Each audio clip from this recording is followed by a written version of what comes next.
الحمدللہ والصلاۃ علیہ۔ آپ سب لوگوں کو توفیقات خیر میں اللہ مزید اضافہ فرمائے۔ جو جشن علی کو زینت دینے کے لیے آئے ہیں، پڑھنے والوں کی توفیقات میں اللہ مزید اضافہ فرمائے اور زیادہ سے زیادہ حق بیان کرنے کی توفیق دے اور آپ سب کو اس پر کچھ عمل کرنے کی بھی دے۔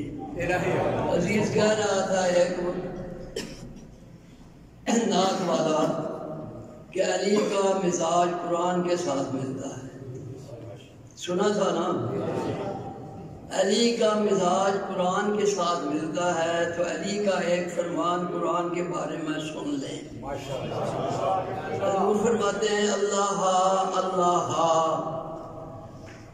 فی القرآن، قرآن کے بارے میں اللہ سے ڈرتے رہنا، اللہ سے ڈرتے رہنا۔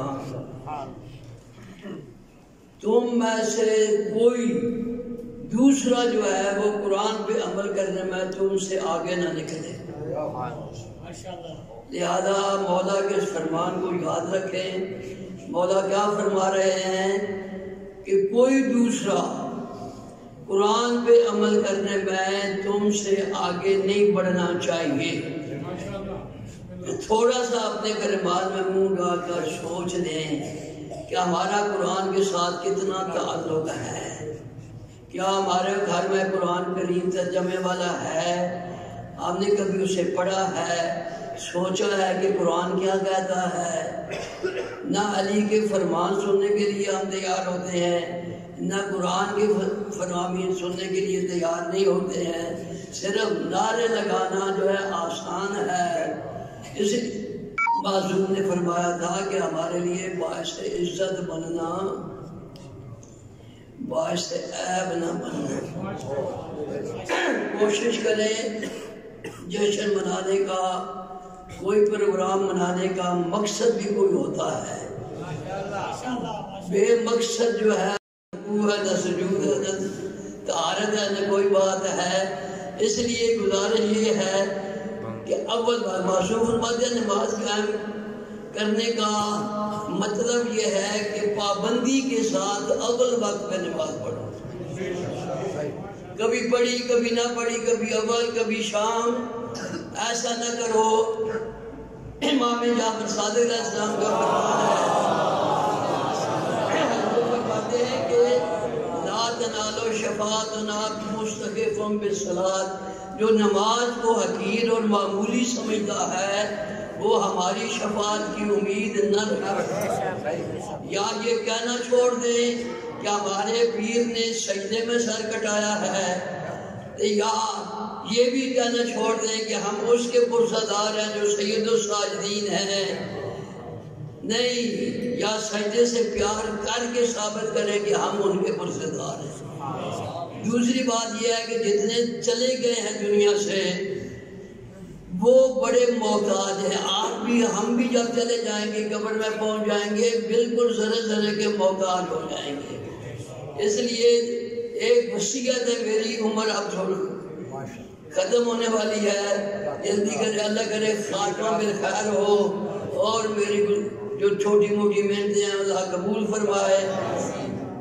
میری وصیت یہ ہے کہ اول وقت میں نماز پڑھیں، نافلہ نہیں پڑھ سکتے نہ پڑھیں، فرضوں کو بالکل نہ چھوڑیں، اول وقت پہ پڑھنے کی کوشش کریں تب نماز قائم ہوگی۔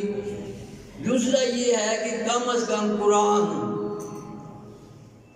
چوتھا حصہ پارے کا پڑھ کر، یا جتنا بھی ایک رکوع دو رکوع تین رکوع جتنا پڑھ سکتے ہیں پڑھ کر روزانہ اپنے جو دنیا سے چلے گئے ہیں ان کو بخشا کریں، کیونکہ ان کا حق ہے۔ وہ آتے ہیں شب جمعہ، نبی پاک فرماتے ہیں کہ وہ اتنے دردناک لہجے میں صدا کرتے ہیں، او ہمارے مسلمانگان، ہم ساری زندگی تمہارے لیے کرتے رہے، خالی ہاتھ آ گئے، ہمارے لیے اب تم کچھ کرو۔ اگر کوئی کرتا ہے تو دعا دیتے ہیں، نہیں تو بدعا دے کر چلے جاتے ہیں۔ لہذا ان کو بھی یاد رکھیں، اپنا بھلا بھی کریں۔ آخری مولا علی علیہ السلام کا فرمان تو دعا۔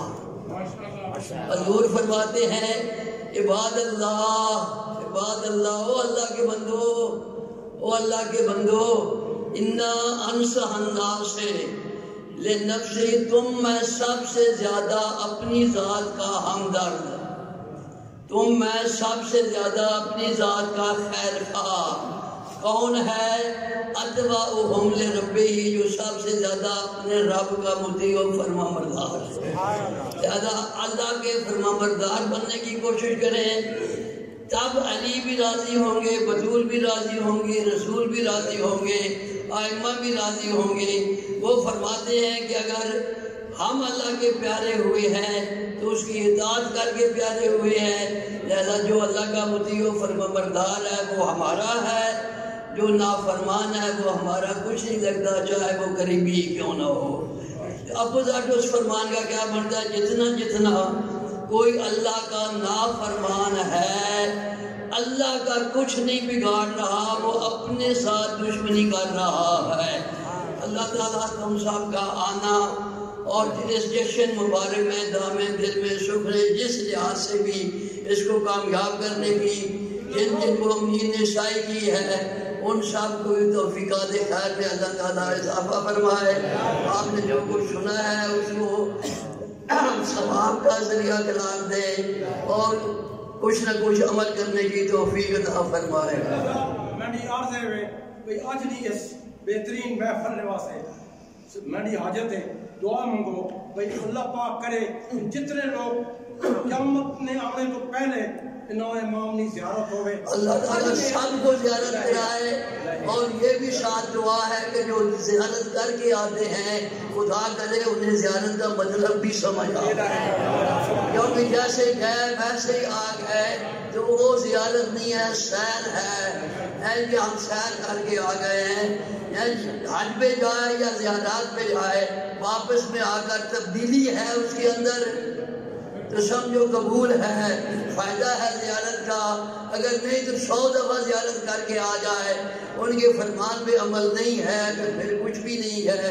خداوند عالم سب کے نظر نیاز ساتھ جو محنت کی ہے وہ قبول و منظور فرمائے، اور اس درس کو میرے خالق پاک قیامت تک قائم و دائم رکھے، آپ کو ان کے ساتھ ہمیشہ تعامل کرنے کی توفیق عطا فرمائے۔ علماء کرام کا نیک سایہ جو ہے وہ حق قائم و دائم رکھے، حق کا بول بالا، کفر کا منہ کالا ہو، دہشت گردوں کا اللہ تعالیٰ خاتمہ فرمائے، ملک خداداد پاکستان کو اللہ استحکام اور سلامتی عطا فرمائے، اور ایسے حاکم عطا فرمائے جو ملک کے لیے بھی اور قوم کے لیے بھی بہتر ہوں، لٹیرے نہ ہوں۔ خداوند عالم استحکام اور سلامتی عطا فرمائے، حق کا بول بالا، کفر کا منہ کالا ہو، حضرت حجت قائم آل محمد کا جلد عزیز اللہ حضور فرمائے، ہم سب کو زیارت سے معصوم فرمائے، پہلے بہت آ جائے تو زندہ کر کے مولا کے قدموں میں شہادت نصیب بنا۔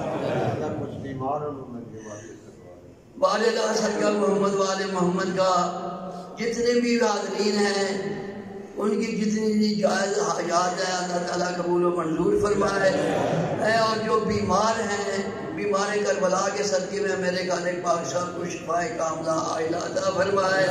جو بے اولاد ہے عام طور پہ دعا یہی مانگی جاتی ہے کہ یا اللہ جو بے اولاد ہے انہیں اولاد نرینہ عطا فرمائے، کہ جیت جیسا ڈر بھی پیدا ہو جائے تو کوئی فائدہ نہیں ہے، دعا یہ کیا کریں اللہ تعالیٰ جو بھی اولاد دے نیک اور صالح۔ ربنا آتنا فی الدنیا حسنۃ وفی الآخرۃ حسنۃ وقنا عذاب النار بجاہ محمد وآل اطہار الابرار۔ اللہ تعالیٰ مرحوم جس سے زمین دی ہے ان کے درجات بلند فرمائے، اور مقبول صاحب کے والدین اور بزرگان اور تمام آپ جتنے بھی ہیں سب کی مرحومین کے درجات اللہ تعالیٰ بلند فرمائے۔